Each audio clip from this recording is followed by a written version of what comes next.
In this episode of the UNFC podcast, our focus is on the data side of the United Nations Framework Classification for Resources. With the CRMA mandating the use of UNFC at a project level, there is a growing need for all those involved in the UNFC ecosystem to have access to both a broad and deep suite of data. And where there are gaps in the data, we have the opportunity of looking backwards to help us build the context needed for the future, whether at a project scale or regional level. We're delighted to be joined by Nicole Barlow, a professional geoscientist and founder of Purple Rock, based in British Columbia, Canada. Purple Rock works with unlocking overlooked legacy data from mineral exploration projects to geological surveys across many Canadian provinces, territories and beyond. And we all talk about the importance of recycling and secondary raw materials, both in the terms of environmental impact and supply chains. So it's great to have someone doing the equally important job of recycling old data and making it into something new and valuable. Welcome to the podcast, Nicole. Great, thanks for having me. As you mentioned, I'm founder and CEO of Purple Rock. I started the company 19 years ago, and we love to give old geoscience data, new life. My background is geoscience, and I've always loved English and documents and library science as well as geology, and so being able to put them together is great. We take historical data and we give it new life, but that goes from everything from curating historical collections to determine what documents should be included in a database, but also scanning and optical character recognition, metadata indexing, digitizing of tabular data out of historical scanned documents, and also using AI to pull out new sources of potential deposits and new insights into old information. We also have a GIS team that is great at georeferencing historical maps with no other coordinates on them and pulling out those points to give context to actual values like assays and geologs. So, yeah.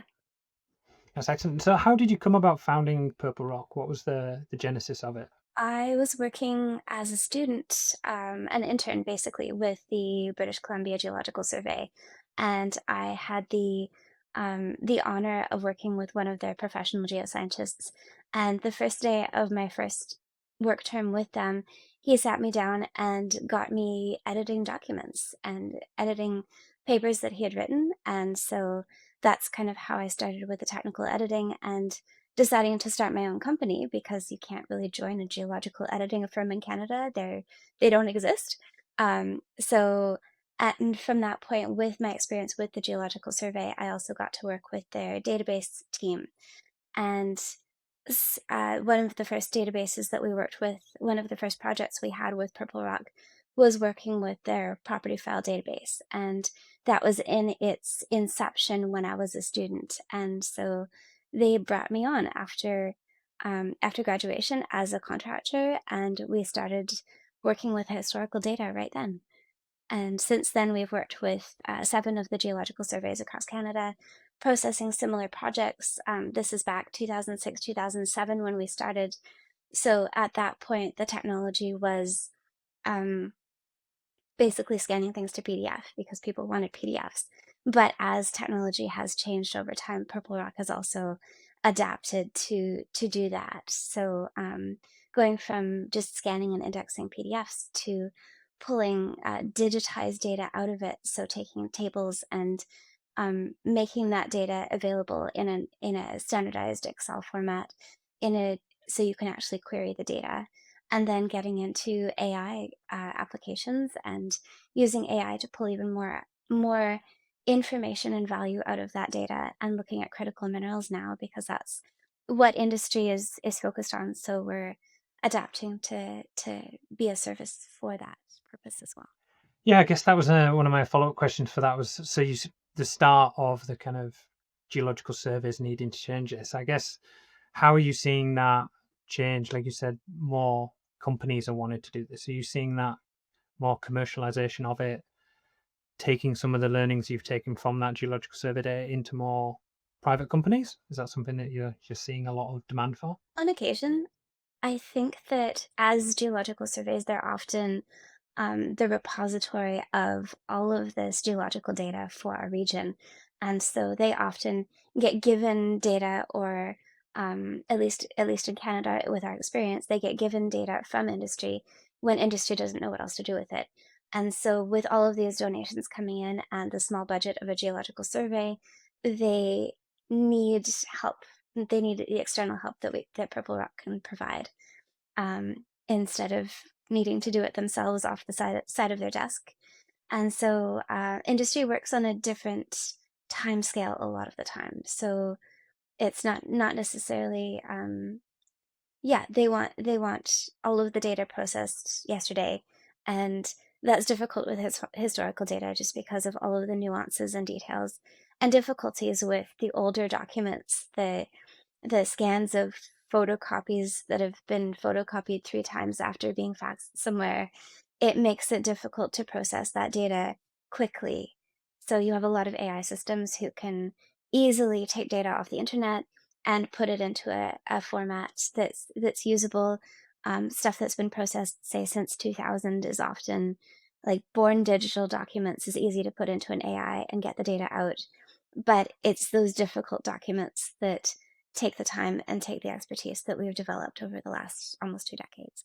Yeah, I guess that was also the thing of like what the challenges and how they're changing as technology and things are moving forward. Is there anything that you've learned during your kind of this journey from founding to now, how things could be done differently and how you see it changing into the future? Well, something we noticed early on as we started working with historical data is that, especially the the data collections that we've looked at have been so disparate.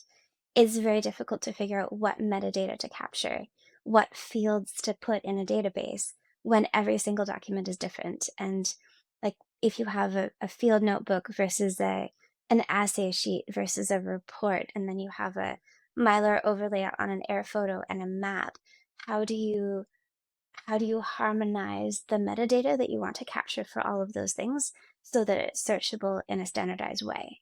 And so that required a lot of kind of manipulation of the fields so that they could be open-ended enough to capture the data, but also standardized and structured enough that you can then search for that same data. So it's great to do that beginning part of your scanning things to PDF, but a PDF is still just an image.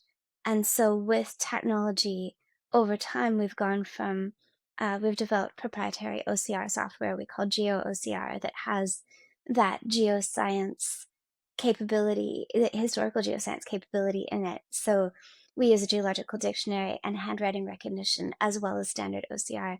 So we're capturing optical character recognition, we are capturing all of the text on a page in a PDF.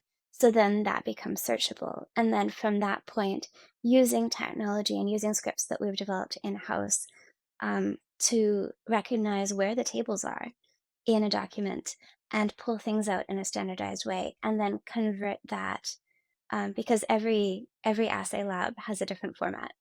So you need to be able to compare apples to apples and oranges to oranges. And so pulling all of that out and putting it into a standardized format. Same thing with drill logs, that you're looking for a standardized format so that you can actually query things.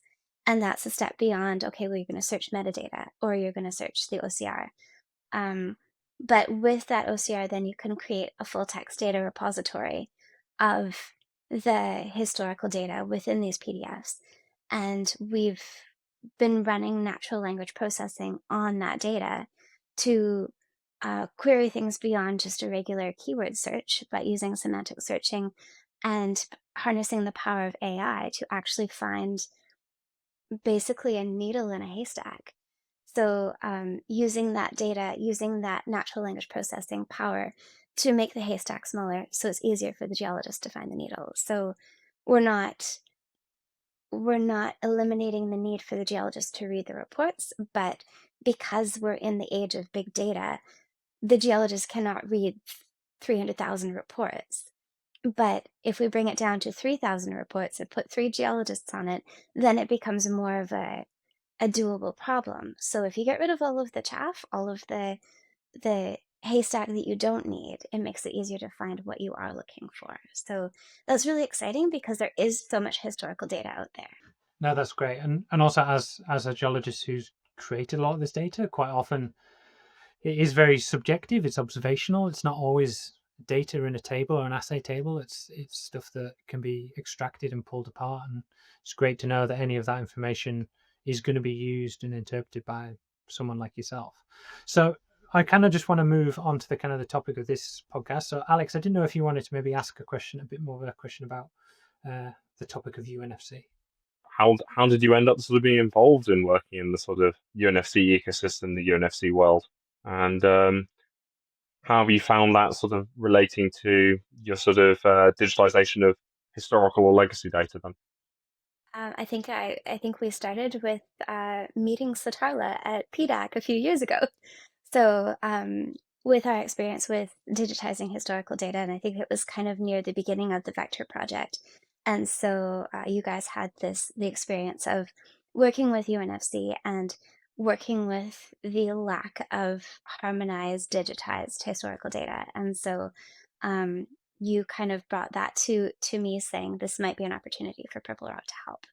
And so through that experience and through going to a number of conferences in Europe and talking to people, it's definitely something that um, we've seen is an issue. And it's not just UNFC; it's just historical data digitization in the first place. But getting into that UNFC um, space, it's been very interesting because of the Critical Raw Materials Act in Europe and just what's happening in Canada as well with reconciliation with First Nations or Indigenous peoples. Yeah, to see how all of that works together. So we've actually been working with UNFC data or data for UNFC from Ireland and Northern Ireland and pulling out all of the publicly available data that could potentially be used for UNSC classification. And that's been a really interesting process. Yeah, and how have you found that differs from the geological kind of data that you used to processing? Is it a big shift, and kind of is there any of the real surprises that have come up?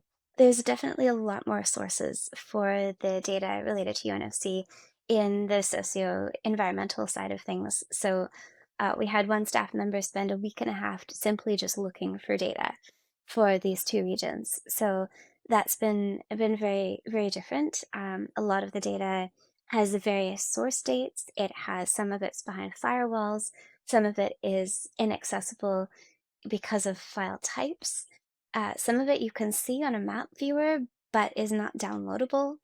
So it's in all of these different formats as well, especially across two jurisdictions, to the international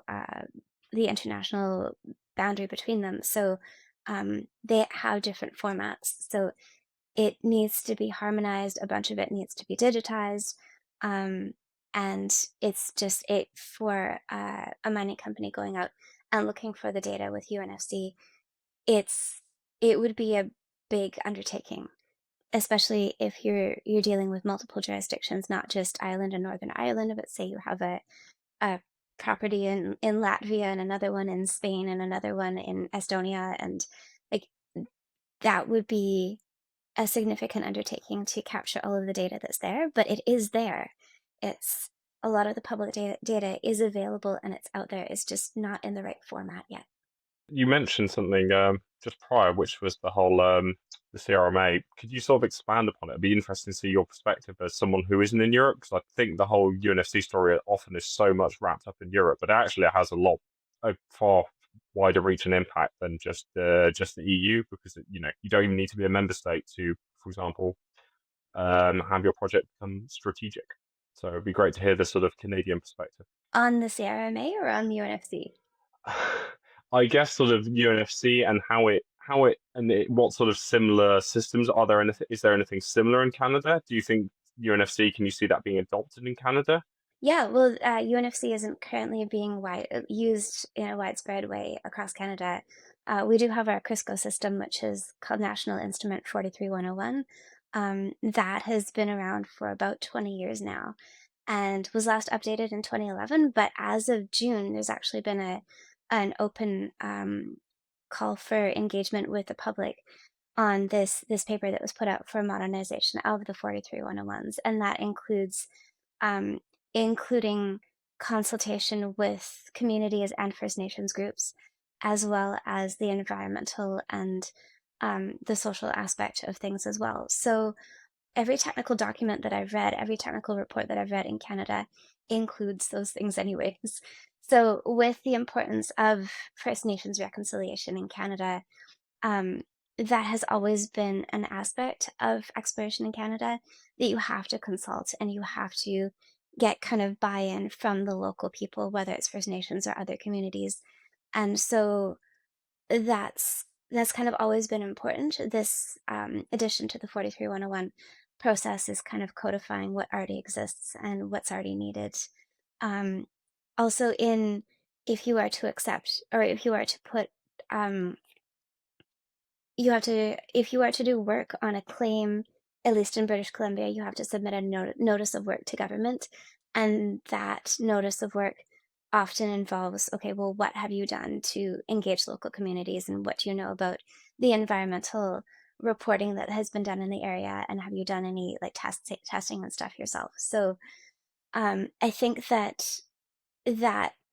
it's great that it's becoming codified, and it will make that bridging document between Crisco and UNFC even easier, because previously there was that lack of the e-axis that brings that aspect into it. And so I think the great thing about UNFC is that it has everyone speaking the same language. So irrespective of the jurisdictional standards in Canada or elsewhere in the world, if everyone can speak UNFC language, then everyone understands each other. And it makes it possible for mining companies and exploration companies to more likely be able to work seamlessly in other jurisdictions. And it opens up new opportunities and brings people to different regions where they might have not previously been.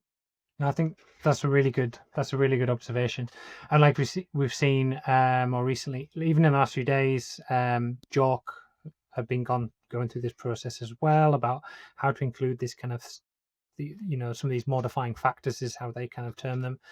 So, and as you said, it's often there, but it's not really done in. It's the headwinds that are clearly coming. So if we can be forward thinking and ahead of that curve, I think that's great to do. I think the observation about the UNFC and the CRMA from our perspective, based in Europe, is that UNFC has been around for a very long time, but no one has really adopted it or used it. And the fact that the EU has decided to adopt the UNFC as the overarching framework that underpins everything in the CRMA. So all data has to align with UNFC, and all strategic projects or projects that are part of that have to align with it. It's made everyone kind of sit up and realize, oh, hang on, we need to get our data aligned, sorted, and categorized. And I think that's why people are caring. UNFC, I think, like you said, it has that overarching purpose, and that's the real benefit and nuance of it. But I think we do need to differentiate and distinguish it from the Crisco reports, because it does have a fundamental different kind of purpose. But I really liked your kind of analogy drawing across it. I guess that's kind of into more of the question about the detail of it. Do you think it is possible for geological surveys, so from Canada, where you have a much more mature data kind of environment from the geological side of things, do you think it is possible to align completely with UNFC? Yeah, I think so. Data is data. And so it just depends on how you use it and how you manipulate it and how you harmonize it with other jurisdictions and for other purposes. And that's one thing that sometimes geological surveys don't realize, is how people will be using their data. And so when it comes to UNFC, it's the geosurveys in Europe, I think, are probably finding this now, is people want their data for purposes that they may have not previously known about or planned for. And so that gives them an interesting challenge there. Yeah, exactly. And is there anything that's, as you've been looking at the European data landscape, is there anything that's really surprised you? Well, in Canada, all of the geological surveys, all of the data is freely available to the public. And in Europe, that's not the case. And so that has definitely surprised me. With the strategic projects, with the alignment to UNFC, in my opinion, it's probably more financially beneficial to a jurisdiction to make the data freely available to the public so that they can do these things and do these projects. And like Canada is globally renowned for their exploration and mining expertise. And I think it's in no small part to the fact that there is a plethora of historical data and geoscience data freely available to industry. So if you have a junior mining company that's bootstrapped and is kind of running on a shoestring, and they can go to a geological survey and basically have an R&D department for their benefit. And so that's really exciting for the junior mining companies. I know there's over 900 junior mining companies in Vancouver, just across the water from us here in British Columbia. And they benefit from that public geoscience investment that the geological surveys provide. And so I think the geological surveys in Europe would really benefit from um, learning from that model in Canada. Um, just because, like, in Europe, you have even more data. You have an even longer mining history, and so there's more treasures to be found buried deep in those file folders and those boxes and those PDFs that would be really helpful to this push for critical minerals right now, and the Rearm Europe project, and all of the CRMA and everything that Europe is doing now. It just using historical data and making more public geoscience data available is going to advance projects more quickly, and it's going to allow mining and exploration companies to be more targeted and use their resources to a better advantage than reinventing the wheel. No, that's great. I mean, one thing I felt sort of with UNFC, I don't know about you, and there's really good perspective to see just sort of making that data free and open, which is something I always support, but understand, there are limitations to that. But one thing I'm thinking is with UNFC, it's not just the geological surveys you have to sort of lean on. You have to get the data from other areas as well. What are your thoughts on that? Sort of, do you think is it ideally should there be a centralized data repository, or is it really the geosurvey that needs to manage it all? That's a really good point. It's because the data is everywhere. There should be a centralized portal that brings data in from all of the public data providers. So if you have an environmental organization or an environmental part of government that they need to manage their own data because it's a different type of data, just like what I was saying with the historical data, trying to bring it all into the same database. It has so many different metadata characteristics. It's difficult to do, and it's difficult to manage if you don't know inherently what the data means.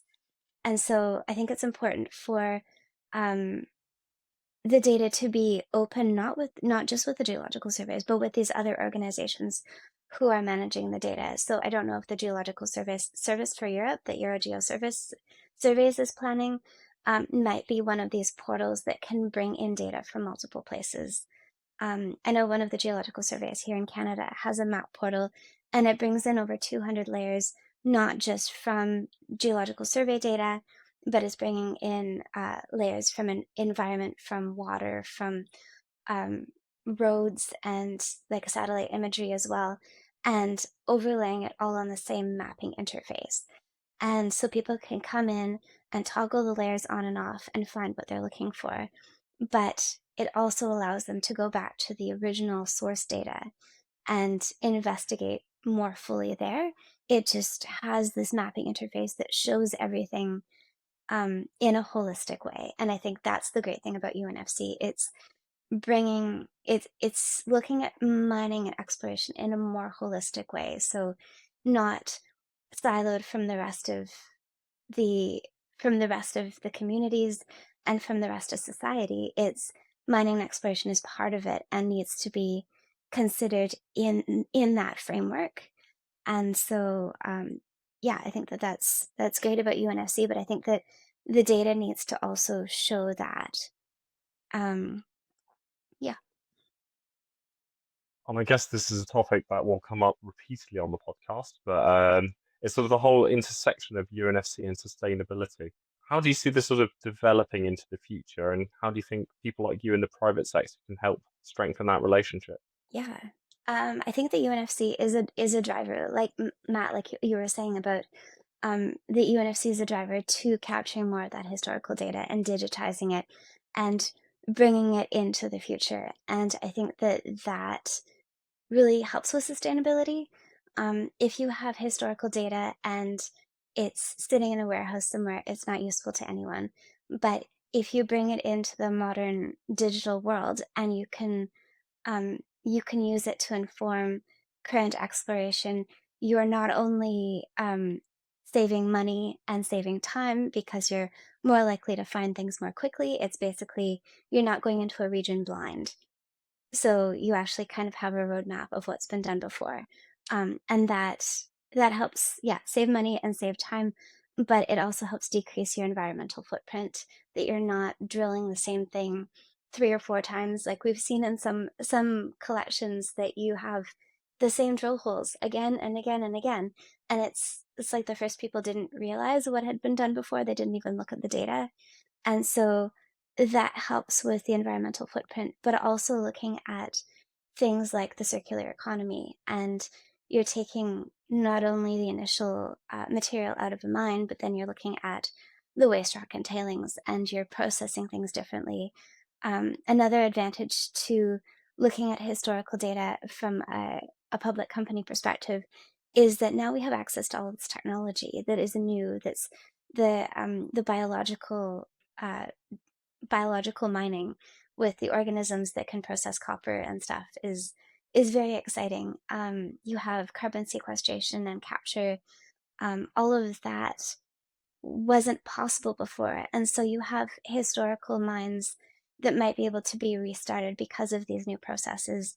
And that disturbed land is not just disturbed for one purpose. It's then still being used and still being sustainable. So it's creating that circularity that we need. Yeah, I think that's great, especially with you've already kind of touched on it. That kind of holistic, interconnected system that we're trying to create. That is sustainability, in my view. It's that kind of joining everything and actually finding those interconnections. And I think I always try and remind people, until you actually get the ore out the ground, the minerals out the ground, put it through a processing plant, your project is effectively held on the quality of your data. So basically, Mhm. you need to have good quality data because ultimately that's the asset that you're sat on. So yeah, I think that's really good. Exactly. Uh, The other thing about the historical data with UNFC is if you're going into a region that has a historical mine, you can look at that mining history to get a good idea of the social impact of mining in that area. So it's not just for the quantitative data. It's you're looking at, okay, well, was this a good experience for the community? Because those impacts are lasting and will give you a good jumping off point to do research for social impact today. yeah, data with context is always way more valuable. Exactly. So no, I agree. Thank you, Nicole, for joining us for the podcast. I think we've got a really good overview of a different perspective, a Canadian view on the data landscape and some of the challenges of the digitization, validation, and compilation of just data in general, not just related to the UNFC. So, yeah, I really appreciate your time. And Alex and I will look forward to chatting to some more guests. Thank you very much. Thanks for having me. So that was a great episode there with Nicole. Alex, what did you think were some of the great findings that we kind of unlocked from Nicole having chatted to her? What were some of the main insights that you think we got? Honestly, to me, I think the big thing that she got across was the importance of just making sure the data is out there, it's accessible, it's free, and just sort of the what it will unlock for everyone working in the raw material sector. Yeah, and for me as well, it was that kind of the difference in availability of data. So just the assumption that all data is free in Europe, it just isn't the case. You think we're one united block, and you can see how in Canada, where the guys at Purple Rock have spent most of their time using and digitizing consistent data, and you can that's clearly reflected in how much value the industry is provided. They've got an active and thriving mineral exploration and mining industry. So I think UNFC is one way to maybe help companies and countries or geological surveys kind of get their ducks in a row, but it's certainly not a simple task as it is in other places. Is there anything that you think are the main barriers that I think Nicole is going to face going forward if she's trying to apply this in Europe? Well, I think in Europe there'll be some issues. I think a lot of it is going to be dealing with some very old data, not necessarily aligned to Crisco codes, or even sort of naturally old Russian ones, for example. So there's going to be a huge amount of different data formats. Not all of it will be in anything close to UNFC or Crisco, and I think bringing that together will be the biggest challenge there. Yeah, no, I think it's going to be huge. So we look forward to hearing in the next episode from someone who's actually actively involved in helping companies apply for strategic projects. So a slightly different, more applicable take. Look forward to you all joining us there. Thanks. The views, thoughts, and opinions expressed by guests or contributors on this podcast are solely their own and do not necessarily reflect those of the host, Satarla, and Critical Productions. Any statements made should not be interpreted as endorsements or official positions. Listener discretion is advised.